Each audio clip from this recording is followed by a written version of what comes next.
Primera de Pedro, capítulo 1, versículos 22 hasta el capítulo 2, versículo 3. Dice así la palabra del Señor.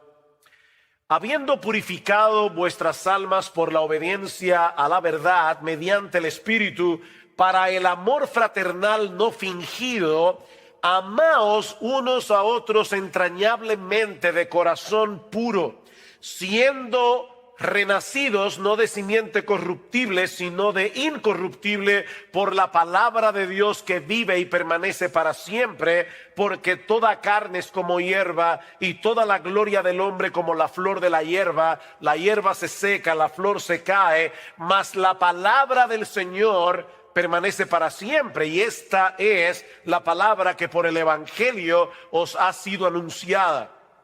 Desechando pues toda malicia, todo engaño, hipocresía, envidias y todas las detracciones, desead como niños recién nacidos la leche espiritual no adulterada, para que por ella crezcáis para salvación, si es que habéis gustado la benignidad del Señor.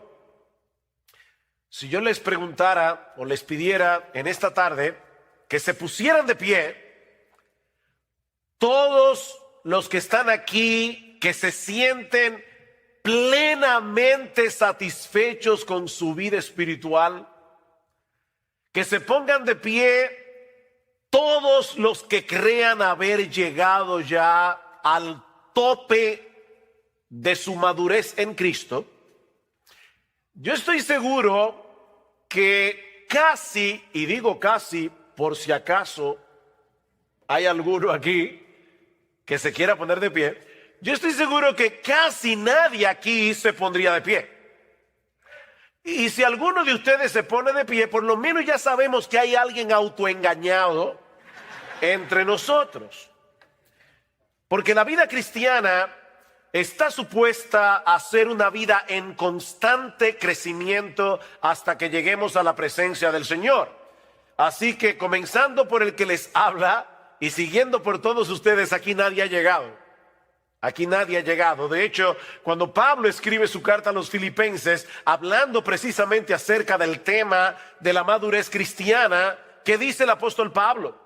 No que ya lo haya alcanzado, eso es Pablo hablando, o que ya haya llegado a ser perfecto, sino que sigo adelante a fin de poder alcanzar aquello para lo cual también fui alcanzado por Cristo Jesús. Y Pablo aclara: hermanos, yo mismo no considero haberlo ya alcanzado, pero una cosa hago, olvidando lo que queda atrás y extendiéndome a lo que está delante, prosigo hacia la meta, al premio del supremo llamamiento de Dios en Cristo Jesús. Filipenses capítulo 3, versículos 12 al 14. La vida cristiana es una carrera que termina con la muerte, y ningún creyente puede darse el lujo de dejar de correr hasta el final. Ahora, el problema es que muchos que profesan ser cristianos han sido infectados con el fatalismo. Nunca confundan fatalismo con el hecho de creer en la soberanía de Dios. Nosotros creemos que Dios es soberano, pero eso no nos hace fatalistas. Como, bueno, lo que va a pasar y no importa lo que yo haga o lo que yo deje de hacer. Bueno, eso es fatalismo. Y lamentablemente dentro de las iglesias cristianas hay personas que son fatalistas. Es decir, ellos han llegado a creer que están condenados a la mediocridad, a quedarse estancados donde están espiritualmente hablando. Tal vez otros creyentes viven en mejores condiciones que yo, o recibieron una crianza diferente a la mía, o simplemente no tuvieron una vida tan pecaminosa como la que yo viví antes de ser cristiano. Pero mi caso es diferente. Yo estoy condenado a ser lo que soy. Ya yo llegué a donde iba, y creo que es mejor reconocer mis limitaciones antes que seguir intentando llegar a ser lo que yo no soy y lo que nunca voy a poder llegar a ser. Bueno, eso es fatalismo. Y tal vez no todos lo expresan de esa manera, ¿verdad? Pero esa es la actitud con la que asumen sus vidas cristianas. Estos creyentes tienen una teología basada en sentimientos, en sus experiencias pasadas y no en lo que Dios nos dice en su palabra. Pastores, que ya yo lo he intentado y vuelvo y me caigo. Entonces, ¿para qué volverlo a intentar? Mi experiencia pasada es lo que está determinando cómo yo vivo mi vida cristiana en el presente y cómo yo creo que debo vivir mi vida cristiana en el futuro.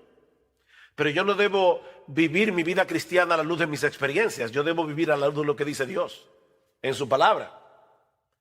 Estos cristianos se sienten atrapados como si no hubiera otra opción para ellos. Ahora, yo espero demostrar en este preditaller que sí hay otra opción si somos verdaderos cristianos, porque Dios nos ha dado todos los recursos que necesitamos para nuestro crecimiento espiritual. Y mañana vamos a hablar acerca de la suficiencia de las Escrituras y vamos a ampliar este tema, pero en esta tarde yo quiero decirles que ustedes no están condenados a quedarse donde están, ni yo tampoco. Solo que no existe ningún atajo en la carrera de la fe, ninguna experiencia mística o emocional que nos lleve a crecer espiritualmente de la noche a la mañana. No, mis hermanos, se trata de un proceso gradual que dura toda la vida por la obra del Espíritu Santo en nosotros a través de su palabra. Y de ahí la exhortación que nosotros encontramos en nuestro texto en el capítulo 2 de la primera carta del apóstol Pedro. Y allí tenemos en primer lugar un mandato. De hecho, el único mandato que hay en este pasaje que yo leí, y está en el versículo 2, desead. Desead como niños recién nacidos la leche espiritual no adulterada. Notan, mis hermanos, que no se trata de una sugerencia, es una orden. Lo que hace mucho que no pasaron por la escuela, saben que la palabra desear aquí está ¿en qué modo? Imperativo. ¿Y qué indica el modo imperativo? Es un mandato, es una orden de parte de Dios. De manera que si tú eres un cristiano y en este momento tienes muy poco apetito por la palabra de Dios, Dios te está ordenando aquí a que comiences a desearla más. Dios te lo ordena.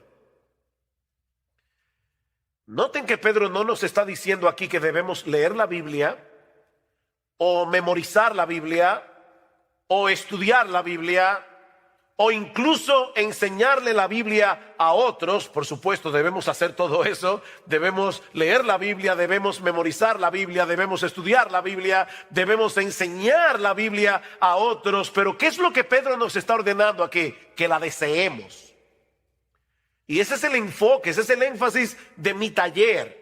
No es cómo leer la Biblia, no es cómo estudiar la Biblia. Lo que yo quiero que veamos en esta tarde es que debemos desear la Biblia, desear la palabra de Dios. Esta palabra transmite la idea de algo que se anhela fervientemente, algo que deseas con tal intensidad que ninguna otra cosa de este mundo sería capaz de satisfacer ese anhelo, el anhelo por la Biblia.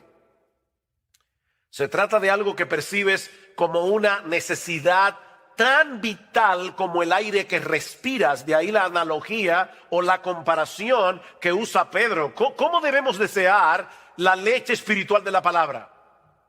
¿Cómo?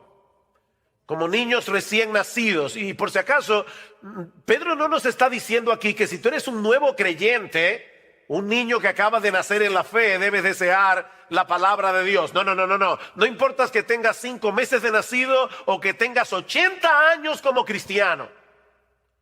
Todo creyente debe desear la leche espiritual no adulterada, como los niños recién nacidos desean la leche materna. No es que Pedro esté hablando de nuevos creyentes. No, él está diciendo a todos los cristianos: deben desear la palabra de Dios como los niños recién nacidos desean la leche espiritual. Los niños nacen con un dispositivo puesto por Dios que los lleva a desear la leche materna como ellos no desean ninguna otra cosa de este mundo. Porque sus vidas dependen de eso. Por eso alguien decía que los niños vienen de fábrica con un desorden obsesivo compulsivo por la leche materna. Un desorden obsesivo compulsivo. Ellos no quieren otra cosa. Y ustedes ven que da risa porque las madres se preocupan mucho por el color de la frazada con el que ellas envuelven al bebé mientras los lactan. ¿Verdad? Bueno, por lo menos en República Dominicana. Sobre todo si hay visita en la casa. Y ellas quieren que hasta eso se vea bien, ¿verdad? La frazada. Pero créanme, los niños recién nacidos no tienen ningún interés por la frazada. A ellos no les importa de qué color es, no les importan los animalitos que la abuelita le bordó. Ellos quieren leche, la leche de la mamá. No les interesa otra cosa. Tú le puedes ofrecer un peluche sumamente llamativo, pero ellos no quieren un peluche, ellos quieren leche. Y tienen una alarma horrible para que no se te olvide. Hace mucho oí la historia de un señor que tenía muchísimas deudas y alguien le preguntó, ¿y cómo tú duermes por las noches debiendo tanto dinero? Y dice, yo duermo como un bebé. De verdad, dice, sí, despierto cada 3 horas llorando. Porque eso es lo que hacen los bebés. Los bebés despiertan cada 3 horas. Yo no sé por qué la gente dice dormir como un bebé y los bebés duermen. Eso es como una alarma ahí. Y comienzan grita y grita y grita hasta que la mamá les da la leche. Es un desorden obsesivo compulsivo que tienen los bebés. Bueno, hermanos, Pedro nos está diciendo en este texto que es así como tú y yo debemos desear la Biblia. Oh, wow. Ya como que no da mucha risa, ¿verdad? Pedro nos está diciendo, ¿tú eres un cristiano? Desead como niños recién nacidos la leche espiritual no adulterada. Como los niños desean la leche de la mamá. Dice el salmista en el Salmo 19, versículo 10, que la palabra de Dios era para él más deseable que el oro, que mucho oro afinado, y era para él más dulce y más dulce que la miel que destila del panal. Y lo mismo expresa el autor del Salmo 119. Algunos creen que el autor del Salmo 119 era Esdras, el escriba. Pero sea quien haya sido el autor del Salmo 119, mis hermanos, este hombre escribió un poema de amor dedicado a la Biblia. Lean el Salmo 119 con eso en mente y se van a dar cuenta que es un poema de amor. Un hombre enamorado de la Biblia. Y solamente por citar algunos textos del Salmo 119, versículo 16, me deleitaré en tus estatutos y no olvidaré tu palabra. Versículo 20, quebrantada está mi alma, anhelando tus ordenanzas en todo tiempo. Versículo 47, me deleitaré en tus mandamientos, los cuales amo. Versículo 72, mejor es para mí la ley de tu boca que millares de piezas de oro y de plata. Versículo 97, oh cuánto amo tu ley, todo el día es ella mi meditación. Versículo 131, abrí mi boca y suspiré porque anhelaba tus mandamientos. Versículo 162, me regocijo en tu palabra como quien haya un gran botín. Eso es desear como niños recién nacidos la leche espiritual no adulterada. Y créame, tuve que seleccionar algunos textos del Salmo 119.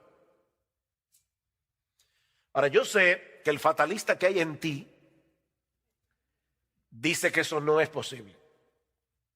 Nadie puede darle una orden a mis deseos para que yo desee lo que ahora no deseo. Es como pedirle a un paralítico que camine. Él no puede caminar por más que tú se lo ordenes, porque él tiene un problema que le impide caminar. Bueno, depende de quién se lo ordene. Porque en Juan capítulo 5 nosotros encontramos la historia de un paralítico que tenía 38 años sin poder caminar, pero Jesús le ordenó que caminara. ¿Y saben qué pasó? Él caminó. Así que sí, se le puede dar una orden a un paralítico para que camine, depende de quién se la dé. Porque si es Jesús, camina. Y es Dios el que nos está dando la orden de que deseemos su palabra. Esa es la diferencia que hay entre la ley y el evangelio. En el evangelio hay mandamientos, lo mismo que en la ley. La diferencia es que el mandamiento te da, que el evangelio te da los recursos que la ley no te da para que tú puedas obedecer los mandamientos.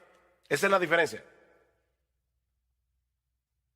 Hay un poema de Juan Bunyan que ilustra perfectamente este contraste entre la ley y el evangelio. Voy a traducir libremente el poema, pero en inglés lo que dice es, yo sé que muchos de ustedes conocen inglés, dice, Run, John, run, the law commands, but give us neither feet nor hands. Far better news the gospel brings, it bids us fly and give us wings. ¿Qué es lo que dice Bunyan? Corre, Juan, corre. La ley ordena, pero no nos da ni pies ni manos. Una noticia mucho mejor nos trae el evangelio, porque nos invita a volar y nos da alas. Nos invita a volar y nos da alas. No sé cuántos de ustedes han leído las Confesiones de Agustín. Si no la han leído, de verdad deberían leerla. No es un pecado mortal no leerla, es venial, pero deberían leerla. Pero en las Confesiones de Agustín hay una oración que Agustín le hace a Dios. Él le dice a Dios, concédeme lo que mandas y mándame lo que quieras. Concédeme lo que mandas y mándame lo que quieras. Somos nosotros los que debemos obedecer los mandamientos de Dios. Somos nosotros los que debemos usar los medios de gracia que Él nos ha provisto para crecer espiritualmente, como leer la Biblia, por ejemplo. Pero de antemano nosotros sabemos que no vamos a poder avanzar ni un solo paso en nuestra vida cristiana si no es en dependencia del Espíritu Santo. Así que no te quedes paralizado donde estás. Reconoce tu impotencia delante de Dios, pero clama por su ayuda y amparado por la fe en sus promesas, sigue corriendo. Señor, yo no tengo en este momento mucho apetito por leer tu palabra. Díselo al Señor. De hecho, Él ya lo sabe porque Él conoce tu corazón. Señor, yo no tengo mucho apetito en este momento por leer tu palabra, al menos no con ese desorden obsesivo compulsivo con el que los niños recién nacidos desean la leche de su mamá. Pero yo te ruego, Señor, que abras mis ojos para que yo pueda ver las maravillas de tu ley. Porque esa es una de las cosas que te van a llevar a desearla más. Cuando tú veas las maravillas que están encerradas en este libro, Señor, yo te ruego que me lleves a anhelarla más que a millares de oro y plata. Mientras tanto, Señor, por la fe yo voy a leer tu palabra, aunque ahora no la desee. Porque yo sé que es por medio de ella que tú vas a hacer la obra en mí de desearla. O sea, fíjate lo que estoy diciendo. No te estoy diciendo, bueno, pues quédate sin leer la Biblia, dedícate a orar hasta que te venga el deseo. No. Lo que te estoy diciendo es, confiésale a Dios tu deseo, tu falta de deseo, pídele que te haga desearla, y comienza a leerla, porque es a través de la lectura de su palabra que Dios te va a dar el deseo por la Biblia. Y eso nos lleva a nuestro segundo encabezado del texto. Pedro no se limita a darnos una exhortación o un mandamiento para que deseemos la Biblia, la leche espiritual no adulterada, sino que también nos da una muy buena razón para hacerlo. Si ustedes notan el versículo 1 del capítulo 2, dice, desechando, ¿qué? Desechando pues. ¿Ustedes recuerdan lo que decía Josías esta mañana de que porque la Biblia es inspirada, cada palabra cuenta? Bueno, aquí hay un pues que no está de más. De hecho, no sé cuántos de ustedes tienen la Biblia de las Américas. ¿Quiénes tienen aquí la Biblia de las Américas? Ok, ¿cómo comienza el capítulo 2? Porque no comienza de esta forma. ¿Cómo comienza? Por tanto. Exacto, comienza con un por tanto. ¿Qué quiere decir eso? Que lo que Pedro va a decir ahora acerca del deseo que debemos tener por la palabra está conectado con lo que él ha venido diciendo antes. Por eso yo comencé a leer desde el versículo 22 del capítulo 1, porque ese es el contexto del pasaje. ¿Qué dice Pedro? Versículo 22 del capítulo anterior. Habiendo purificado vuestras almas por la obediencia a la verdad mediante el Espíritu para el amor fraternal no fingido, amaos unos a otros entrañablemente de corazón puro, siendo renacidos o habiendo nacido de nuevo, no de simiente corruptible, sino de incorruptible, por medio de la palabra de Dios que vive y permanece para siempre. Por tanto, desechando toda malicia, ¿ven el punto? La conexión fue por el poder de la palabra que Dios impartió en nosotros una nueva vida, dice Pedro, al punto de ser capaces de amarnos unos a otros con un amor sincero de hermanos. O sea, la palabra de Dios es tan poderosa que a través de su palabra nuestros corazones fueron purificados, nuestros corazones fueron libertados de la esclavitud del pecado, fueron libertados del orgullo, fueron libertados del egoísmo. ¿No es eso lo que nos impide amar a los demás? Bueno, Pedro dice, fue por la palabra que ustedes fueron purificados de esa manera, para que se puedan amar.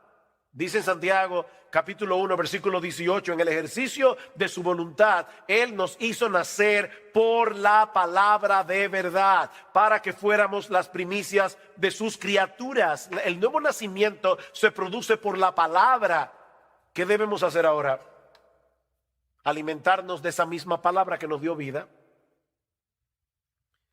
Esa misma palabra por la cual fuimos transformados. Alguien decía, la madre de la criatura es también la amamantadora de ella, ¿no es así? La que pare el niño es la que la amamanta. Bueno, ¿quién te parió?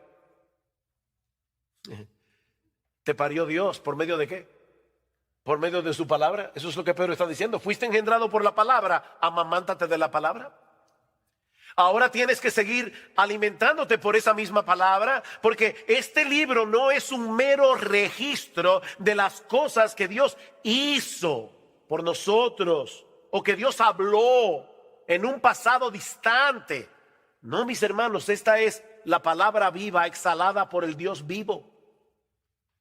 Por eso es que constantemente nosotros encontramos expresiones en la Biblia como, por eso es que dice el Espíritu Santo, no dice dijo. Dice el Espíritu Santo, como en Hebreos capítulo 3 versículo 7 creo, como dice el Espíritu Santo, todavía lo sigue diciendo. Esta palabra sigue hablando hoy como cuando se pronunció por primera vez. Es una palabra viva. Y ya oyeron ustedes hablando de la inspiración bastante hoy. Toda la escritura es inspirada por Dios y útil para enseñar, para redarguir, para corregir, para instruir en justicia, a fin de que el hombre de Dios sea perfecto, enteramente preparado para toda buena obra. Es la palabra exhalada de Dios. Es por eso que este libro es eficaz, porque está vivo. Increíble. Bueno, iba a usar esa ilustración mañana, pero bueno, ya, ni modo. ¿Saben que leí recientemente que una sociedad de ateos en Estados Unidos estaba haciendo fuerza porque sacaran la Biblia de los hoteles? La Biblia de los Gedeones. Y la pregunta mía es, ¿y por qué los ateos quieren que saquen la Biblia de los hoteles? ¿Será porque ellos creen que ella es capaz de convertir a la gente? Parece verdad como que los ateos tienen más fe en la palabra que muchos cristianos. Ellos le tienen miedo a este libro, a lo que este libro puede hacer. Y por eso quieren sacarlo de las escuelas, quieren sacarlo de los hoteles, quieren sacarlo de todas partes. La palabra de Dios es viva y eficaz y más cortante que toda espada de doble filo. La palabra de Dios está viva. Este libro está vivo. Es un libro poderoso. O el texto que citó nuestro hermano Carballosa ahora, dice: por eso también nosotros sin cesar damos gracias a Dios. Primera Tesalónica 2:13, de que cuando recibisteis la palabra de Dios que oísteis de nosotros, dice, la aceptasteis no como la palabra de hombres, sino como lo que realmente es. Estoy leyendo de las Américas, la palabra de Dios, la cual también hace su obra en vosotros los que creéis. Hace su obra. Es una palabra viva. Dios sigue hablando hoy a través de su palabra para transformar la vida de aquellos que la reciben por medio de la fe. Esta es una palabra que nunca perderá su poder de transformar. Sigue diciendo Pedro en el capítulo 1, porque toda carne es como hierba, versículo 24, toda la gloria del hombre como la flor de la hierba se seca, la flor se cae, mas la palabra del Señor permanece para siempre. Y esta es la palabra que por el evangelio os ha sido anunciada. Por tanto, desead como niños recién nacidos la leche espiritual no adulterada. La misma palabra que Dios usó para darnos vida es la misma que Él usa para sostener y fortalecer esa nueva vida. Y aunque el texto no lo menciona explícitamente, la persona divina que hace eso es el Espíritu Santo por medio de la palabra. Noten cómo Pedro comienza su primera carta, versículo 1 del capítulo 1. Pedro, apóstol de Jesucristo, a los expatriados de la dispersión en el Ponto, Galacia, Capadocia, Asia y Bitinia, elegidos según la presencia de Dios Padre en santificación del Espíritu para obedecer y ser rociados con la sangre de Jesucristo. Es el Espíritu Santo el que hace esa obra por medio de su palabra. De manera que si tú quieres ver a Dios obrando en tu vida, si tú quieres que Él se manifieste en tu vida, sumérgete en este libro.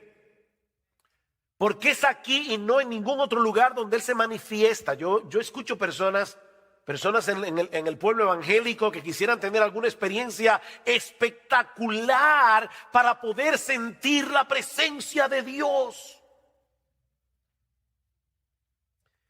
No, ¿tú quieres encontrarte con Dios? Búscalo aquí.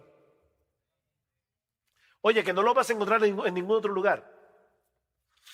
Tú quieres encontrarte con Dios, búscalo en este libro. Aquí es donde Dios se revela. ¿Ustedes recuerdan aquella famosa escena cuando Elías manda a matar a los profetas falsos de Baal y él mismo sale huyendo al monte Carmelo y se esconde de la furia de Jezabel? Y dice que el Señor se le aparece en el primer libro de Reyes, capítulo 19. Escuchen lo que dice a partir del versículo 11. Y he aquí Jehová que pasaba y un grande y poderoso viento que rompía los montes y quebraba las peñas delante de Jehová. Pero Jehová no estaba en el viento. A los que les encanta la cosa, no, ahí no estaba Dios. Y tras el viento un terremoto, ahí sí. No, Jehová tampoco estaba en el terremoto. Y tras el terremoto un fuego, ahí sí, fuego es lo que queremos. No, Jehová no estaba en el fuego. Y tras el fuego un silbo apacible y delicado. Y cuando lo oyó Elías, cubrió su rostro con su manto y salió y se puso a la puerta de la cueva. Y he aquí vino a él una voz diciendo: ¿qué haces aquí, Elías? ¿Se dan cuenta? El Señor no estaba ni en el viento, ni en el terremoto, ni en el fuego. Él estaba en el sonido, susurro apacible de su voz. Dios se manifiesta en su palabra, Él actúa por medio de su palabra, Él se revela en su palabra, Él allí nos da a conocer lo que Él ha hecho, hace y hará a nuestro favor. Es por eso que esta palabra no solo alimenta, es una palabra que deleita. Vean una vez más el versículo 3 del capítulo 2 de Primera de Pedro. Dice: si es que habéis gustado la benignidad del Señor. Y podemos traducirlo también, ya que habéis gustado. No es que lo pone en dudas, esa es una cláusula en griego que se puede traducir como algo afirmativo, ya que habéis gustado de la bondad del Señor. ¿En qué ustedes creen que Pedro estaba pensando? ¿Qué texto bíblico del Antiguo Testamento creen ustedes que Pedro estaba pensando cuando escribió eso? Pueden decir el texto, aunque no sepan la calle ni el número de la casa. Gustad y ved que es bueno Jehová, dichoso el hombre que en él confía. Salmo capítulo 34, versículo 8. Probablemente Pedro estaba pensando en eso. Gustad, probad que Dios es bueno, es dichoso el hombre que confía en un Dios tan bueno como nuestro Dios. Ahora déjenme hacerles una pregunta. ¿En qué lugar nosotros podemos saborear la bondad del Señor? Porque Pedro y el salmista están diciendo, vengan y saboreen la bondad del Señor para que puedan confiar en Él. La pregunta que estoy haciendo es, ¿dónde nosotros podemos saborear la bondad del Señor? En la palabra de Dios. ¿Dónde fue que nos enteramos de que nuestro Dios nos había elegido para salvación desde antes de la fundación del mundo? Nos enteramos en su palabra. ¿En qué lugar fue que llegamos a conocer el carácter de Dios al cual habíamos ofendido con nuestros pecados, pero también el plan que Él diseñó para poder darnos su justicia sin pasar por alto nuestra culpabilidad? ¿Dónde aprendimos eso? ¿En la Biblia? ¿Dónde podemos conocer las preciosas y grandísimas promesas de las que se nos habla en 2 de Pedro capítulo 1, versículos 3 y 4? Dejándonos ver en cada una de esas promesas la ternura de su bondad para con nosotros si somos sus hijos. ¿Dónde sabemos eso? ¿O dónde podemos saborear eso? En su palabra. Así que es una leche que alimenta, pero es una leche que deleita. Es una leche que deleita. Miren, mis hermanos, nosotros deberíamos leer la Biblia todos los días. Todos los días. Pastores, que yo no tengo tiempo. Ok, déjame decírtelo tiernamente. No mientas. No mientas. Dice John Piper que él cree que Dios movió las cosas para que se inventara el Facebook y el Twitter para demostrar en el día del juicio que no era verdad, que no había tiempo para leer la Biblia y orar. No mientas. No hay tiempo. Lo que pasa es que el tiempo para leer la Biblia no se encuentra, se hace en tu agenda. Tú tienes que apartar el tiempo para leer tu Biblia y debes hacerlo todos los días, porque nosotros necesitamos este alimento todos los días. Nadie en su sano juicio dice, voy a comer una vez al mes. Eso sí, el día que coma me voy a dar un atracón. No. Tú comes todos los días, 3 veces al día. Bueno, tú debes leer la Biblia todos los días. De verdad, todos los días. Si se puede leer la Biblia todos los días, se puede.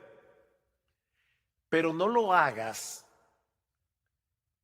pensando que si no lees la Biblia, ese día te va a caer un rayo del cielo. No es por esa razón que tú debes leer tu Biblia todos los días. No leas la Biblia por el temor de que si no la lees, Dios te va a castigar o ese va a ser un mal día para ti, todo te va a salir en contra. No. Nosotros leemos la Biblia cada día para conocer mejor a Jesucristo. Nosotros leemos la Biblia cada día para conocer mejor el diamante del Evangelio, que tiene demasiadas aristas y hay que verlo por todos lados para entenderlo cada vez mejor. ¿Saben para qué? Para que Cristo sea cada vez más precioso para nosotros. Es por eso que debemos leer la Biblia. Porque toda esa bondad que nosotros hemos gustado de parte de Dios y que se encuentran en su palabra, han venido a ser nuestras únicamente por causa de Él. Me encanta como lo dice Pablo en el capítulo 1 de la segunda carta a los Corintios. Noten lo que dice en el versículo 20. Porque todas las promesas de Dios son en Él sí y en Él amén, por medio de nosotros para la gloria de Dios. No pierdan de vista la coma. Pablo no está diciendo que todas las promesas de Dios son en el sí, en el amén.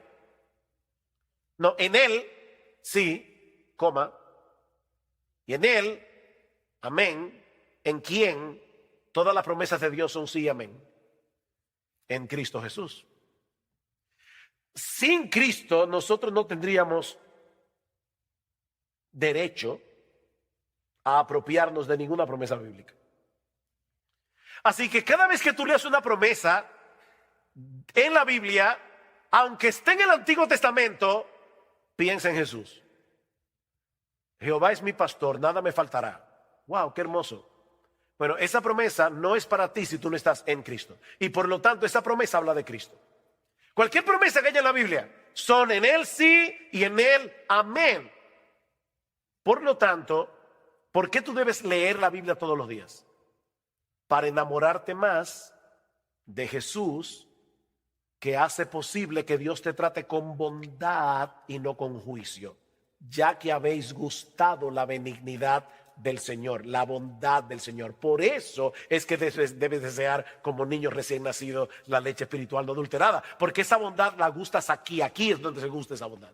Porque es aquí que nos muestran a Cristo como el mediador que hace posible que todas las promesas de Dios sean sí y amén para nosotros.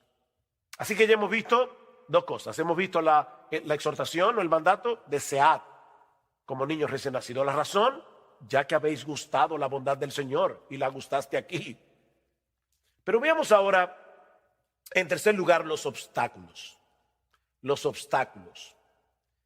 Hay algunas cosas que estropean nuestro apetito por la Biblia. Y le encontramos en el versículo 1.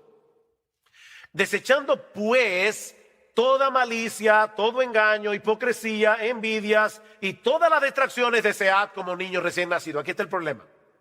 Ven, el problema no es falta de tiempo. No. El problema está en el versículo 1. Desechen esto.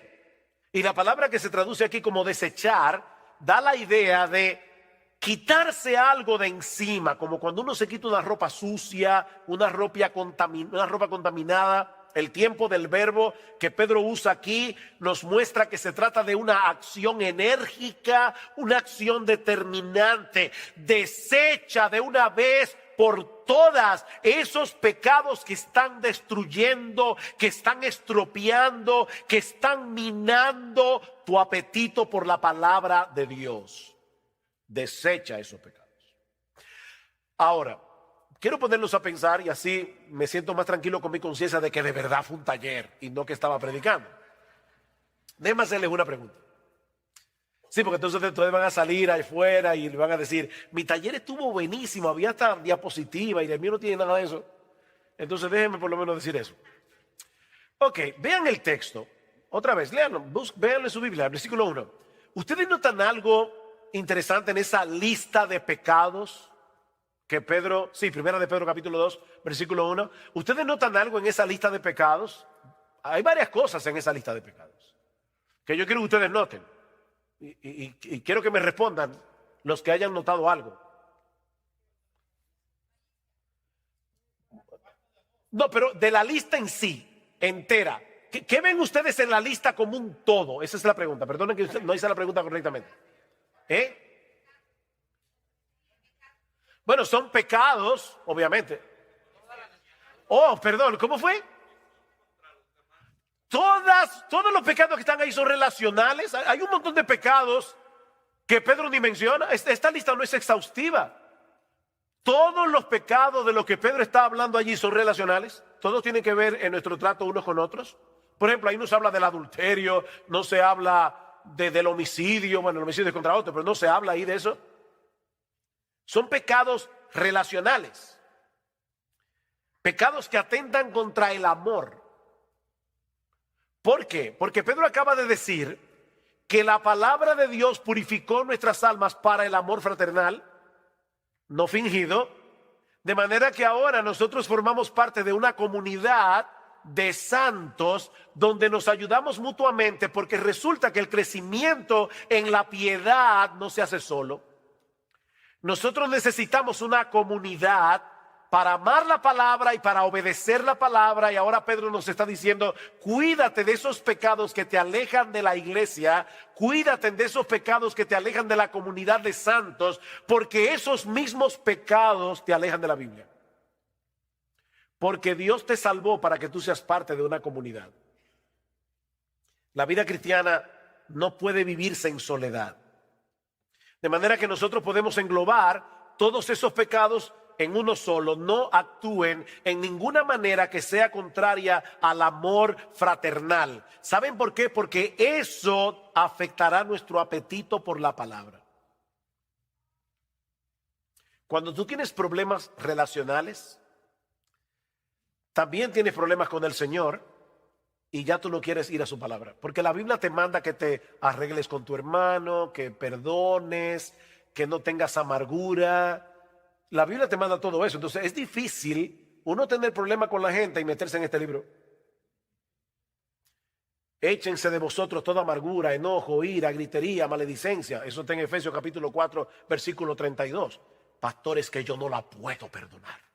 No, otra mentira, tú no la quieres perdonar. Eso es diferente. Entonces tú no puedes amar este libro y estar con problemas con todo el mundo. No puedes. Eso va a minar tu apetito por la Biblia. Ahora, ¿no tienen algo interesante o algo más interesante aquí? Así como estos pecados arruinan nuestro deseo por la Biblia es el único antídoto que puede equiparnos para luchar adecuadamente contra esos pecados.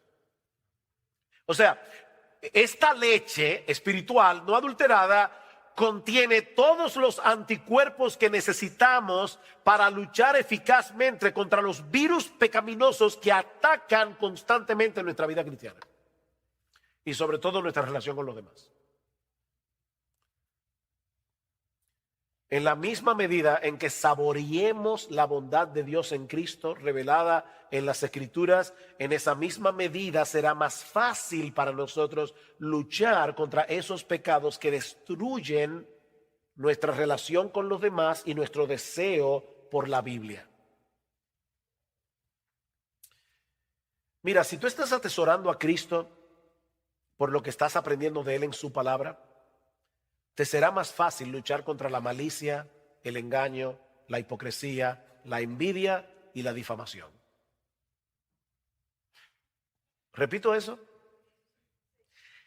Si tú estás atesorando a Cristo por lo que estás aprendiendo de Él en su palabra, te será más fácil desechar la malicia, el engaño, la hipocresía, la envidia y la difamación. Vean el capítulo 1. Y voy a leer un pasaje un poco largo, pero noten lo que dice Pedro en el versículo 3 del capítulo 1. Hasta el versículo 9. Bendito el Dios y Padre de nuestro Señor Jesucristo, que según su grande misericordia nos hizo renacer para una esperanza viva por la resurrección de Jesucristo de los muertos, para una herencia. A todo el mundo le encanta la palabra herencia. Murió el tío rico. Bueno, no me voy a alegrar, pero me dejó una herencia. Para una herencia incorruptible, incontaminada e inmarcesible, reservada en los cielos para vosotros, que sois guardados por el poder de Dios mediante la fe, para alcanzar la salvación que está preparada para ser manifestada en el tiempo postrero, en lo cual vosotros os alegráis, aunque ahora por un poco de tiempo, si es necesario, tengáis que ser afligidos en diversas pruebas, para que sometida a prueba vuestra fe, mucho más preciosa que el oro, el cual aunque perecedero se prueba con fuego, sea hallada en alabanza, gloria y honra cuando sea manifestado Jesucristo, a quien amáis sin haberle visto, en quien creyendo, aunque ahora no lo veáis, os alegráis con gozo inefable y glorioso, obteniendo el fin de vuestra fe, que es la salvación de vuestras almas. Wow, qué pasaje. Pregunta. ¿Qué tiene que envidiarle a los demás una persona que ha sido hecha coheredera con Jesucristo y que está experimentando aquí y ahora ese gozo inefable y lleno de gloria del que Pedro está hablando ahí? Piensen. Una persona que de verdad se está alimentando de lo que dice ahí. ¿Cómo? ¿Y qué tú le vas a envidiar a otra persona? ¿Qué malicia vas a tener? La malicia de la que Pedro habla aquí es el deseo no solamente de tener lo que el otro tiene, sino de que él no tenga lo que yo no tengo. Somos bárbaros. Es increíble la maldad que hay en el corazón humano. No sé si han oído ese cuento indio, pero hay un cuento indio de un genio, de ese genio que se aparece y le dice al tipo: pídeme un deseo, no tres, uno. Pídeme un deseo, lo que yo quiera, lo que tú quieras. Pero te advierto que lo que tú me pidas, al vecino le voy a dar el doble. O sea que si yo te pido $1.000.000, al vecino le doy 2. Una mansión, 2 mansiones al vecino. Ah, no, si es así, déjame pensarlo. Finalmente el tipo le dijo: déjame ciego de un solo ojo. Óigame. Es que mire, somos envidiosos. Nos molesta que el otro tenga lo que yo no tengo. Ahora, de verdad, y no me diga: no, pastor, yo desde que me convertí nunca he envidiado a nadie. Mentiroso, eso no es verdad. Pero lo que pasa es que la envidia es tan sucia que a la gente no le gusta reconocerla. Hermanos, una persona que está meditando en la Biblia y está viendo el diamante del Evangelio y todo lo que Dios nos ha provisto en Cristo, va a desechar toda malicia, engaño, hipocresía. Ven el punto: desead como niños recién nacidos, pero antes desecha todo aquello. Para que puedas desear la leche espiritual. Pero hay algo más en el texto que ya hemos mencionado, pero que ahora vamos a enfocar de manera más particular, aunque brevemente. Perdona, ¿qué hora fue que empezamos? No, en serio, no es relajo. ¿Ah? ¿Y a qué hora que tenemos que? A las 5 que tenemos. Ah, no, estamos bien, estamos bien. Ok. Ya vimos, ¿qué vimos? La exhortación del texto: desead como niños recién nacidos. La razón: fuiste engendrado por la palabra, desea la palabra. Los obstáculos. Ahora veamos el resultado. ¿Qué sucederá si en dependencia del Espíritu Santo luchamos por desechar de nuestra vida los pecados que se mencionan en el versículo 1, mientras nos alimentamos apropiadamente de la leche espiritual no adulterada? ¿Qué va a pasar? Vean otra vez el versículo 2. Desead como niños recién nacidos la leche espiritual no adulterada, para que por ella crezcáis para salvación, ya que habéis gustado la benignidad del Señor. Todos nosotros sabemos que el nacimiento es apenas el comienzo de una vida, que ahora debe desarrollarse hasta alcanzar la madurez. Bueno, lo mismo ocurre con la salvación. Todo verdadero creyente es alguien que ha experimentado el nuevo nacimiento por medio del poder de la palabra de Dios, pero la conversión es apenas el comienzo, dice Pedro. Ahora debemos crecer para el pleno desarrollo de nuestra salvación. Dios tenía un propósito en mente cuando nos salvó, y la única manera de seguir avanzando hacia ese propósito es a través de la obra del Espíritu Santo en nosotros por medio de su palabra. Esta es la espada del Espíritu. Dios, el Espíritu, obra por su palabra. ¿Cuál es el propósito que Dios tenía en mente cuando nos salvó? ¿Cuál era? Pero formarnos a la imagen de Cristo. ¿Recuerdan Romanos 8:28? Sabemos que a los que aman a Dios todas las cosas les ayudan a bien. Esto es, para que no confundan el bien, esto es a los que conforme a su propósito son llamados. ¿Cuál es el propósito? Porque a los que antes conoció también los predestinó para que fuesen hechos conformes a la imagen de su Hijo, de modo que Él sea el primogénito entre muchos hermanos. El propósito para el cual todas las cosas obran es para hacernos como Jesús. Ese es el bien. No es que seas millonario, no es que tengas siempre salud. No, es que seas como Jesús. Ese es el bien. Porque fue con ese propósito que el Señor nos escogió. He usado esta ilustración muchas veces, pero no encuentro otra mejor. Una vez le preguntaron al gran escultor renacentista Miguel Ángel.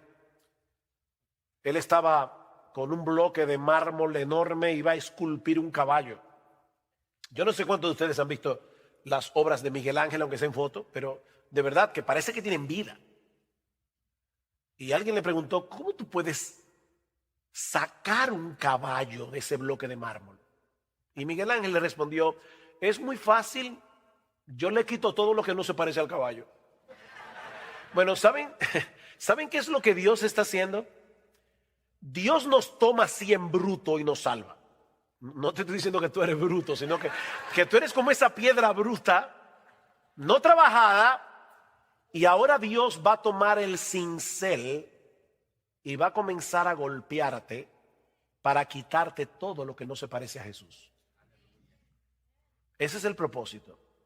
Ahora, ¿cómo yo avanzo hacia el propósito de ser cada vez más como Jesús?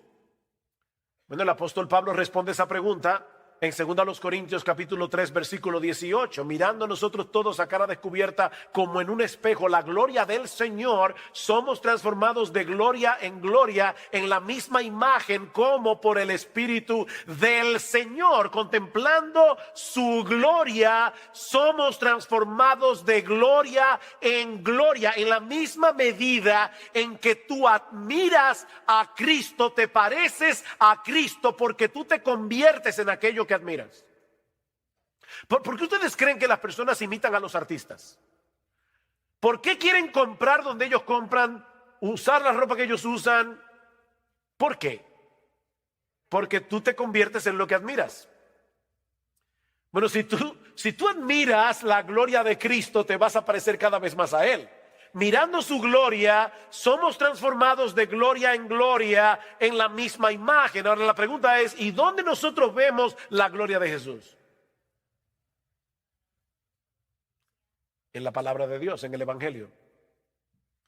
Si nuestro evangelio está encubierto, entre los que se pierden está encubierto, en los cuales el Dios de este siglo cegó el entendimiento de los incrédulos para que no les resplandezca la luz del evangelio de la gloria de Cristo. El evangelio de la gloria de Cristo, que es la imagen de Dios. Es en el evangelio donde brilla como en ningún otro lugar la gloria de Jesús. Bueno, es por eso que nosotros debemos desear como niños recién nacidos la leche espiritual no adulterada. El raquitismo espiritual no es una opción. Pedro concluye su segunda carta diciendo que creced en la gracia y en el conocimiento de nuestro Señor Jesucristo. Esto no es una opción. Y eso solo puede suceder a través de una dieta regular y constante de la leche espiritual no adulterada. Ningún creyente puede darse el lujo de dejarse alimentar regularmente de la palabra de Dios, así como ningún bebé puede dejar de beber la leche de su mamá o algún sustituto. Solo que en este caso no hay sustituto, porque esta es la única Biblia. La nueva vida en Cristo comenzó con la palabra, se sostiene y se fortalece con esa misma palabra. No existe otro medio. Necesitamos ver a Cristo en la palabra para deleitarnos en Él, para crecer en nuestra admiración por Él, porque es así como somos transformados de gloria en la semejanza suya. Pero cuando nos estancamos en el conocimiento de la Biblia, perdemos de vista a Cristo. ¿Y saben qué pasa? La Biblia pierde su fascinación. Este libro es fascinante, de verdad, este libro es fascinante. Pero este libro solo es fascinante si tú puedes ver a Cristo aquí. Cuando tú comienzas a ver todas las conexiones. Y miren, déjenme dar un testimonio personal. Yo me convertí al Señor cuando casi estaba a punto de cumplir los 18 años de edad.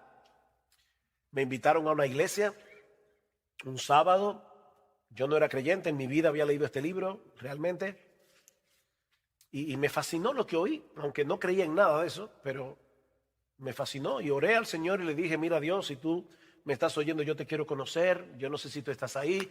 Al otro día llamé a una amiga, le dije, mira, me invitaron a una iglesia, así que si tú quieres ir conmigo. Esa amiga, yo tenía 17, ella 16, y ella me acompañó, hasta el día de hoy está ahí sentada. Bueno, la Biblia dice que el que gana almas es sabio. Bueno, el asunto es que empezamos a leer la Biblia juntos. Y de verdad, hermanos, yo puedo decir como testimonio, la Biblia fue un descubrimiento para nosotros.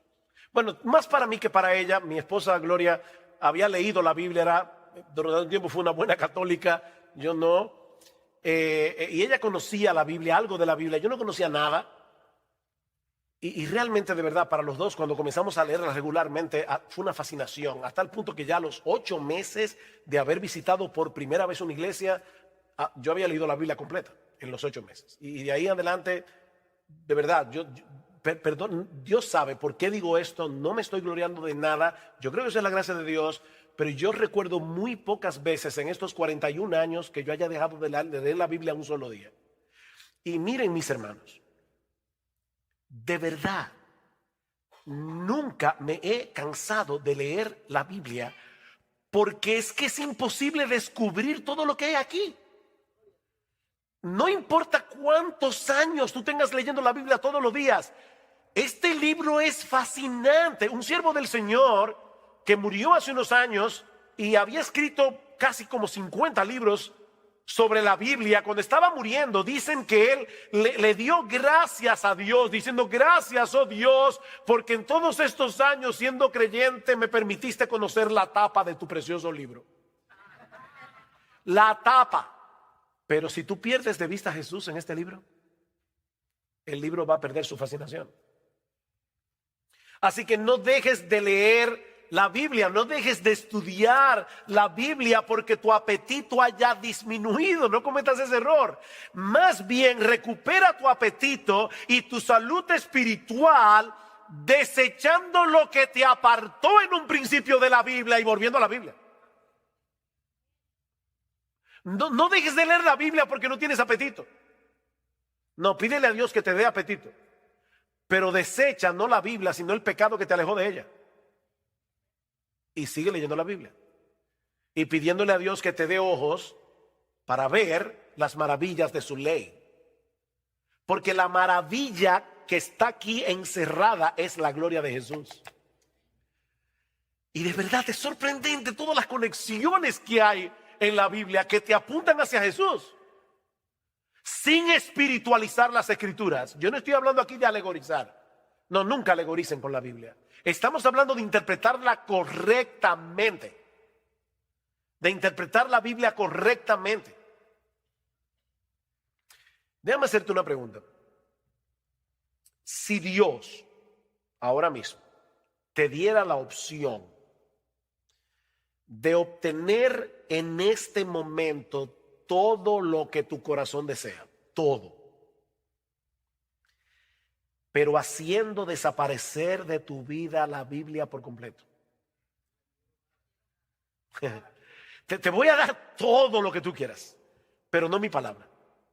Tú no vas a tener una Biblia para leer, tú no vas a tener una iglesia donde te la van a predicar fielmente. Es más, yo voy a borrar de tu memoria todo lo que tú sabes de la Biblia hasta el día de hoy. Todo lo que tú has leído, lo voy a borrar de tu memoria. ¿Cuál sería tu elección? Yo sé que si tú eres un verdadero creyente, vas a decir como algunos han dicho ya, no, Señor, no. No me des lo que yo quiero, dame tu Biblia. Pero si nosotros creemos eso, ¿por qué no leemos la Biblia más asiduamente? ¿Tú te das cuenta de la necesidad que tienes de la Biblia?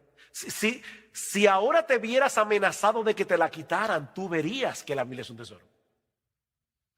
Pero ahora la tenemos en qué sé yo cuántas versiones, en el iPad, en el celular, en todas partes. La Biblia ahora está más a la mano que nunca.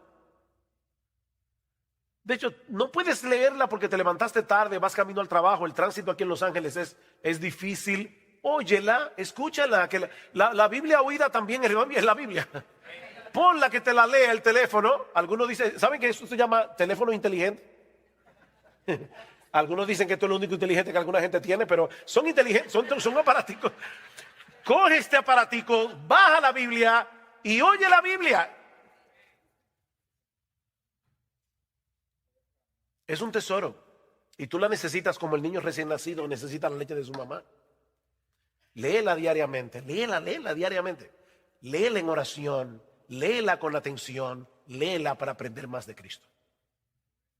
Léela para aprender más de Cristo, para aumentar tu admiración por Él. Déjame darte un ejemplo. Estás leyendo el libro de los Jueces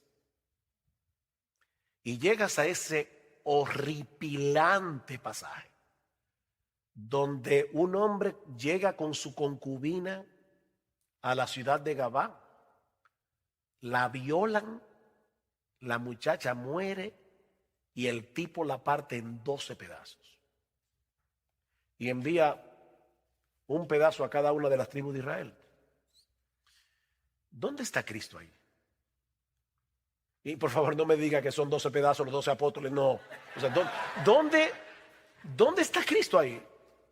¿Sabe dónde está Jesús? ¿Qué dice el libro de los Jueces? ¿Cómo termina? En aquellos días no había rey en Israel. Cada cual hacía lo que bien le parecía. Israel necesitaba un rey. Y el libro de Jueces te lleva a Ruth y el libro de Ruth te lleva a David. Pero entonces cuando llegamos a Samuel y comenzamos a leer de David, uno dice, ¿qué le pasó a David? David no era el rey que nosotros necesitábamos. No era Josías, que fue uno de los grandes reyes de Israel. No era Ezequías. No, el rey que nosotros necesitamos es a Jesús, el hijo de David. Entonces tú puedes leer Jueces, y leer de Levita y la concubina y decir, yo necesito un rey que gobierne mi corazón. Y ese rey es Jesucristo, ya fue enviado para que gobierne mi alma, porque si no, yo viviría como el tiempo de los jueces, yo haría lo que bien me pareciera. Yo necesito un rey que me gobierne y ese rey es Jesús. Entonces, fíjense, sin alegorizar el texto, el libro de los Jueces está ahí para mostrarnos nuestra necesidad de un rey. Y todo el Antiguo Testamento está allí para demostrarnos que ninguno de los reyes de Israel era el rey. Era para prepararnos para Jesús. Lee la Biblia con los ojos puestos en Jesús y lo vas a encontrar sin espiritualizar el texto. Y aunque sea imperceptible para ti, ¿sabes lo que va a pasar? Poco a poco vas a crecer espiritualmente. Tu carácter irá conformando cada vez más al carácter de Jesús mientras contemplas el resplandor de su gloria en el Evangelio. Así que esta es mi invitación a todos ustedes para concluir. Gustad y ved que es bueno el Señor. Dichoso el hombre que en Él confía. Tenemos 20 minutos. Preguntas. Sí, hermano.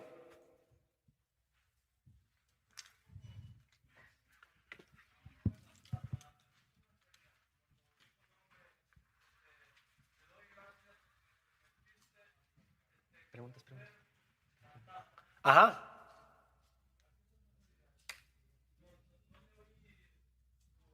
¿Quién dijo eso? Oh, él está diciendo, es una ironía porque él está diciendo, bueno, me pasé 60 años, yo no sé cuánto estudiando la Biblia y lo más que llegué a aprender fue esto, la tapa. O sea, es como, mira todo lo que me faltó conocer porque yo nada más conocí la tapa. Pero obviamente fue una ironía, no una ironía, pero es diciendo, cuánto me faltó por conocer de tu libro. Eso lo dijo John Rice. Vamos a tener las preguntas aquí con el micrófono. Ok. Vamos a hacer una fila. Vamos a hacer una fila aquí y vamos a ir pasando el micrófono. Entonces. El hermano está aquí. Sí, yo estaba buscando de dónde sale esa voz Por misteriosa. acá estamos. Acá. Pregunta. Otra pregunta. Sí. Levantando la mano. ¿Sí? Sugel, hay un dicho que dice que entre gitanos no se leen las manos. ¿Qué? ¿Un dicho que dice? Que dice que entre gitanos no se leen las manos. Aquí estamos solamente hispanoamericanos y sabemos que hay un histórico lastre cultural entre nuestros pueblos por el cual no estamos acostumbrados a leer, no leemos tanto como deberíamos. ¿Qué opinión te merece eso? ¿Y cómo podríamos aplicar todo esto de lo que has hablado, que es valiosísimo, a un pueblo que tradicionalmente, históricamente, no está relacionado con los libros? Gracias por la pregunta. Primero, noten que ni siquiera en el texto griego dice: desead como niños recién nacidos la leche espiritual no adulterada, a menos que tú seas latinoamericano. Eso no está en el texto original. Así que cuando la Biblia dice desead como niños recién nacidos, ya Dios sabía de antemano que los latinoamericanos íbamos a existir, y Dios sabía que no íbamos a ser muy dados a la lectura. Pero aún así dice desead como niños recién nacidos la leche espiritual no adulterada. Yo creo que el problema es no percibir la necesidad que tenemos de la Biblia. El hábito de lectura es algo que se desarrolla, y se desarrolla poco a poco. Yo te diría, no comiences a leer muchos capítulos de la Biblia si no tienes el hábito de lectura. Pero ¿sabes qué, mi hermano? Es mejor que leas una pequeña porción cada día a que no leas la Biblia en una semana y entonces un día te leas 10 capítulos. Porque vas a formar el hábito poco a poco. Entonces lee una porción, pero léelo recordando que la Biblia es un libro como cualquier otro libro, y no es un libro como cualquier otro libro. ¿Qué significa eso? Bueno, significa la Biblia no es un libro como cualquier otro libro, porque este libro fue inspirado por Dios. Pero la Biblia sí es un libro como cualquier otro libro, porque debes leerlo como se lee cualquier libro. ¿Cómo tú lees un libro? Así. O sea, tú tomas, voy a leer Los Miserables de Víctor Hugo. ¡Pum! Jean Valjean está huyendo. ¿Y quién es Jean Valjean?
Bueno, si tú hubieras leído el libro desde el principio, supiera quién es Jean Valjean y por qué estás huyendo. Bueno, la Biblia se lee así. De hecho, nosotros tenemos en el Nuevo Testamento cartas. ¿Cómo tú lees una carta? Te llegó una carta de tu novia. Ya no llegan cartas, pero antes llegaban cartas. Te llegó una carta. ¿Cómo tú la lees? Un párrafo hoy. Mañana lees otro párrafo y ya te olvidaste del párrafo que leíste ayer. No, tú lees la carta entera. Lee la carta. Pues la carta a los romanos, ¿saben qué es? Una carta. Es la carta a los romanos, es la carta a los corintios, es la carta a los efesios. Bueno, léelo como una carta. Léelo de principio a fin. No habrá Efesios 2, a ver, no. O sea, no es un horóscopo. Esto no es un horóscopo. Es un libro. Entonces léelo como tú lees cualquier otro libro, pero poco a poco, y vas formando el hábito de lectura. Pero es verdad que lamentablemente en América Latina no tenemos una cultura de lectura, pero aún así, mi hermano, tú eres cristiano, desea como niño recién nacido la leche espiritual adulterada. Lee tu Biblia. Poco a poco vas a formar el hábito. La siguiente pregunta que yo tengo es que usted dice, si Dios te dijere, te daré todo lo que tú quieres, pero te quitaré mi palabra y te borraré todo de tu mente. ¿A qué se refería allí? Prácticamente a mi alcance mueres espiritual. No, claro, esto es una ilustración. Dios nunca va a hacer eso, gracias al Señor. Él nunca nos va a poner a elegir. Sin embargo, el hecho de ponernos a elegir, aunque sea algo supuesto, nos ayuda a visualizar más claramente cuánto de verdad atesoramos la Biblia sin embargo no actuamos en consecuencia, porque si nos dijeran te voy a quitar la Biblia, tú dirías no, no me la quites. Bueno, pero sin embargo la tienes y no la lees. Entonces fue para chocarnos un poco, pero obviamente Dios nunca va a hacer eso. Sí, buenas tardes, hermano. Ya nos fuimos, pasaron 15 días o 20. La mayoría de los que estamos, pues escuchamos un taller, pero no dimos atención, hermano, y no estamos leyendo en nuestra casa la palabra de Dios. Ya estamos en ese momento. ¿Qué nos dice la Biblia? ¿Qué nos dice el Señor en esta condición? Bueno, vamos a suponer, se acabó la conferencia del IDEX, pasaron 2 semanas y tú dices, uy, el taller del pastor Michelén. Yo no empecé a leer mi Biblia regularmente. Bueno, simplemente no te quedes postrado diciendo, oye, otra vez, es que yo no cambio, no voy a cambiar nunca. No seas fatalista. Señor, perdóname, debí haber hecho un plan, no lo hice. Perdóname por no haberlo hecho, pero voy a comenzar ahora. Y bien, comienza. No dejes que tu falta pasada te lleve a seguir cometiendo faltas futuras. Pide perdón y sigue corriendo. No te quedes postrado allí. Haz un plan de lectura. A nosotros siempre nos ha sido de mucha ayuda tener un plan de lectura. Porque a veces uno se levanta y dice, ¿qué leo de la Biblia? Así es muy difícil desarrollar el hábito. Es bueno que tú sepas, ok, hoy me toca Mateo 5, ya tú sabes, al otro día te va a tocar Mateo 6 y luego Mateo 7. Haz un plan de lectura que te permita exponerte a toda la Biblia. De paso, padres que están aquí, y volviendo a tomar el tema de la falta de lectura entre los latinoamericanos, ¿podemos nosotros cambiar esa cultura ayudando a nuestros hijos a desarrollar el hábito que nuestros padres no nos ayudaron a desarrollar? Ahora, ¿cómo tú crees que tus hijos van a desarrollar ese hábito por la lectura si no te ven leyendo? Y de hecho es algo que, voy a decir esto, yo no soy dogmático con lo que voy a decir ahora, porque de hecho hay personas cercanas a mí con quienes yo he hablado de este tema y no piensan igual que yo, y yo lo respeto. Pero esa es una de las razones por la que yo creo que los padres deberían considerar si es sabio leer aquí, en este dispositivo, que leer aquí. Porque cuando tú estás leyendo, yo leo la Biblia aquí, yo no tengo hijos en casa. A veces, yo prefiero leer mi Biblia aquí, pero a veces si voy de viaje y de repente veo que en el avión dejé la Biblia en el carry-on y está arriba y tengo el iPad en la mano, yo leo la Biblia en el iPad. Sin embargo, cuando nuestros hijos nos ven con este dispositivo en la mano, ellos no saben qué es lo que estamos haciendo. Ellos no saben si estamos jugando algo, ellos no saben si estamos leyendo la Biblia, ellos no saben eso. Pero cuando ellos te ven con la Biblia en la mano o te ven con un libro en la mano, eso impacta. Y yo lo digo por experiencia personal. Cuando yo era niño, a mí no me gustaba leer. Yo recuerdo la primera vez que yo vi un libro donde solo había letras sin figuritas. Yo no lo podía creer. ¿Y cómo a una gente le gusta un libro que solo tiene letras? Pero mi papá era un hombre con un muy buen hábito de lectura y con una buena biblioteca. Y yo lo veía leyendo. Y luego él influyó en mis hermanos mayores y entonces yo veía a mis hermanos mayores leyendo. Y yo recuerdo como ahora, cuando yo tenía 12 años, yo no era creyente, ni en mi casa nadie era creyente, fue el boom de Gabriel García Márquez. Y estaba mi papá y mis 2 hermanos leyendo 100 años de soledad. Y entonces hablaban de 100 años de soledad durante el tiempo de la comida y yo estaba en la luna de Valencia, ¿no? Como un pollo viendo televisión. Así que, ¿qué hice? Bueno, no tenía de otra, me tuve que poner a leer 100 años de soledad. Yo no recuerdo nunca a mi papá diciéndome lee, nunca me lo dijo. Pero su ejemplo me hizo desarrollar a mí y a mis hermanos el hábito de lectura. Su ejemplo. Y yo les digo a ustedes, padres que están aquí, que la nueva generación que va a surgir no surja con el defecto de la nuestra. Cambiemos eso en América Latina. ¿Cómo? Leyendo. Hermano, yo sé que la leche puede ser adulterada con cualquier otra sustancia, pero quisiera saber algunos ejemplos cómo la leche espiritual es adulterada. De muchas maneras. De hecho, eso es lo que el diablo está tratando de hacer todo el tiempo, adulterar la leche espiritual. Porque cuando el evangelio es aguado, cuando le quitan al evangelio elementos como el infierno, el arrepentimiento, la fe, se está aguando la leche espiritual o se está adulterando la leche espiritual. De hecho, mañana vamos a hablar un poco de eso. Yo voy a comenzar con un cuestionario como este. ¿A cuántos de ustedes alguna vez hubieran querido hacer la Biblia más potable? Quitarle ciertas partes a la Biblia para hacerla más potable al inconverso.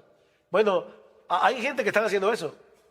Yo no hablo del pecado. Yo quiero que la gente se sienta tranquila en mi iglesia. Eso es adulterar la leche espiritual y hay muchas formas de hacerlo. Gracias, hermano. Yo creo que el uso de la psicología en la iglesia, hay mucha psicologización en la predicación actual y eso es adulterar la leche espiritual. Mi pregunta va más dirigido a, pues yo me acuerdo en la universidad que estudiaba cierto movimiento filosófico o no sé, literario, y ya tenías una visión preconcebida o cierta tendencia a creer las cosas de cierta manera por lo que ya habías estudiado.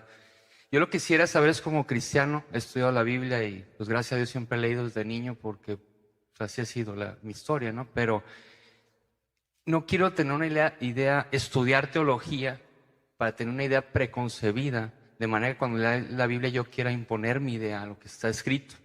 ¿De qué manera logro yo que no pase eso?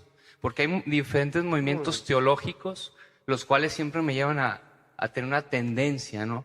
Y yo lo que quiero es llegar, ahora sí, bien. Es una buena pregunta. Nadie llega a la Biblia con la mente completamente en blanco. O sea, no trates de decir, voy a quitarme todo mi bagaje teológico, porque no es verdad, no lo vas a poder lograr. Todos nosotros tenemos concepciones ya en la mente. Sin embargo, si tú te concentras en el texto y no estás buscando probar tu concepción, sino entender lo que el texto dice, y lo vas a entender por la gramática. Fíjense como yo decía hoy, bueno, desechando pues, ese pues me está diciendo que esto que está aquí está conectado con lo anterior, que es lo que dice anteriormente. Entonces yo voy a estar buscando que la gramática me guíe a la interpretación correcta del texto y no buscar en la Biblia probar lo que ya yo creo de antemano. Ahora, yo vuelvo y repito, todos nos acercamos a la Biblia con ideas en la mente, pero estamos ahora estudiando el texto. Y yo voy a fijarme bien de cerca lo que el texto en verdad dice. Y le voy a orar al Señor que me abra mis ojos, que me dé entendimiento para entender las Escrituras. Yo creo que no hay otra forma. Y puede ser que el texto bíblico afiance lo que tú crees, o puede ser que lo corrija, o puede ser que le dé otro matiz y tu teología va a seguir siendo moldeada. Pero hay cosas que yo creo que yo voy a morir creyendo en ellas. Por ejemplo, yo nunca voy a ver en la Biblia un texto que me lleve a no creer que Dios es soberano. O voy a ver en la Biblia un texto que me diga que la Trinidad no existe. No, ya yo sé que la Trinidad existe. Pero si yo veo un texto que parecería probar lo contrario, por ejemplo, Jesús dice, mi Padre es mayor que yo. Oh, pero ven acá, pero si hay una Trinidad y el Padre y el Hijo son iguales en deidad, ¿por qué Cristo dice que el Padre es mayor que Él? Déjame ver el contexto, a ver de qué está hablando Jesús allí. Y me voy a dar cuenta de varias cosas. La primera es que yo creo que ese texto más bien prueba la deidad de Jesús, fuertemente. Piensen, si ahora yo viniera aquí a la autoridad, señores, yo quiero, antes que nada, mi nombre es Joel Michelén, soy uno de los pastores de Iglesia Bíblica, y yo quiero decirle que Dios es mayor que yo. Y ustedes van a decir, ¿y por qué tú me dices eso? Ya yo sabía que Dios era mayor que tú. Pero el mero hecho de que Jesús diga el Padre es mayor que yo, ya eso es una declaración de deidad. Porque ¿cómo a un ser humano se le ocurre decir, miren, por si acaso, el Padre es mayor que yo? Ahora después leo y me doy cuenta, bueno, es que Cristo al encarnarse dice que se hizo hombre y el hombre se hizo un poco menor que los ángeles, de manera que Jesús se humilló, como dice Filipenses capítulo 2, y es en ese contexto como ser humano que Jesús está diciendo el Padre es mayor que yo. Y entonces ahí yo veo, ya yo vine con la preconcepción de que hay una Trinidad y de que Jesús es Dios. Yo no me voy a quitar eso de la mente. Pero yo voy a ver en el texto por qué Jesús dijo eso en ese contexto y eso me ayuda. Gracias. Ok. Faltan 5 minutos. Pastor, una pregunta. Usted mencionó que un bebé tiene un hábito impulsivo, compulsivo, de alguna manera, por la leche. Un desorden obsesivo. Perdón, un desorden. Mi pregunta ¿es posible que una persona nacida de nuevo no tenga deseo por la palabra de Dios? Y de ser así, ¿hasta cuándo debe entrar como un indicativo y debe de empezarse la persona a cuestionar si verdaderamente ha nacido de nuevo al no desear la leche espiritual? Bueno, esa es otra buena pregunta. Yo creo que un creyente puede eventualmente ir perdiendo, como dice Pedro, el apetito por la palabra de Dios. Ahora, si una persona que ha nacido de nuevo dice, a mí no me interesa la Biblia, yo no quiero leer la Biblia, yo no tengo ningún deseo de leer la Biblia, no, yo la llevaría a cuestionar si de verdad ha nacido de nuevo. Porque amar a Dios...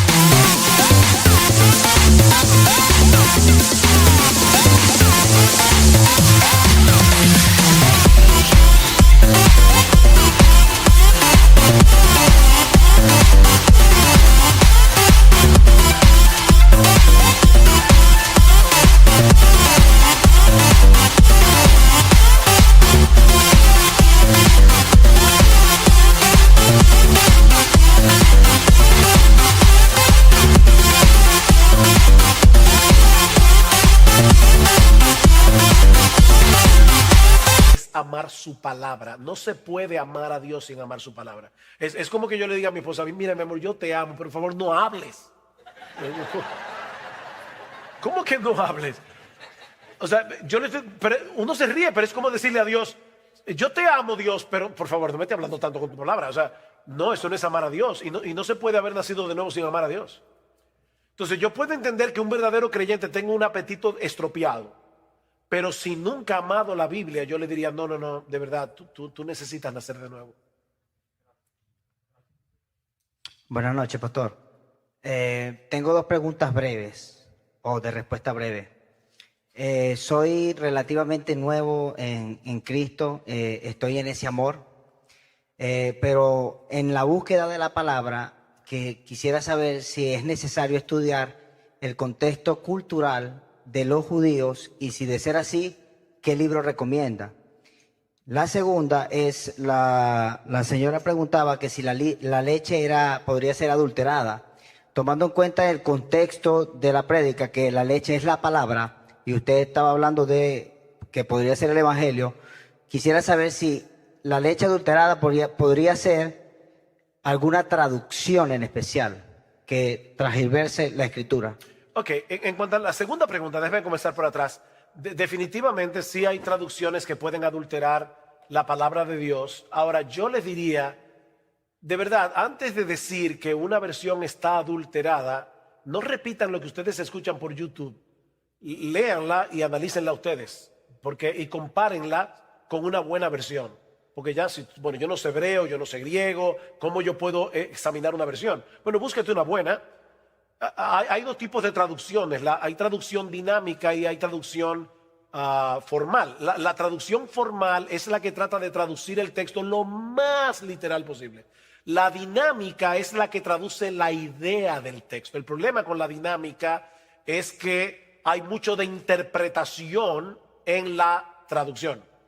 Entonces, no bases tu interpretación en una traducción dinámica, como la Nueva Versión Internacional, o la nueva traducción, o la nueva traducción viviente. Son traducciones dinámicas, pero usa mejor las Américas, la Reina Valera, porque son traducciones más literales, y compáralas. Pero antes de demonizar una versión, analízala, no repitas. Por ejemplo, Dios habla hoy, yo no creo que es una buena versión. Pero hay que analizar el texto. Ahora, la primera pregunta fue, ¿eres nuevo creyente? ¿Cuál fue la pregunta? Soy nuevo creyente y me gustaría saber si para poder tener una mayor comprensión de la palabra. Sí, definitivamente ayuda el hecho de conocer el trasfondo cultural de los libros tal como fueron escritos. Y ahí los comentarios, una introducción al Antiguo o al Nuevo Testamento te puede ayudar muchísimo. Hay un libro de Alfred Edersheim que se llama Usos y Costumbres de las Tierras Bíblicas, y es muy bueno para aprender cosas de la palabra de Dios que nos ayudan a entender mejor costumbres culturales que para nosotros son extrañas, pero que te ayudan sí a mejor a entender el texto bíblico. Sin embargo, de verdad, hermanos, si tú lees tu Biblia en español y no tienes muchos recursos más que tu Biblia, es mucho lo que tú puedes entender de la Biblia leyéndola tal cual está aquí. De verdad, hay detalles que vas a perder, pero lo esencial está aquí tan claro como la luz del mediodía. Tan claro que nadie puede decir, Señor, no te obedecí porque no tenía un contexto cultural. De donde... No. Lo que hay que obedecer de la Biblia está claro. Por eso decía Mark Twain, no me preocupa lo que no entiendo de la Biblia, lo que me preocupa es lo que sí entiendo.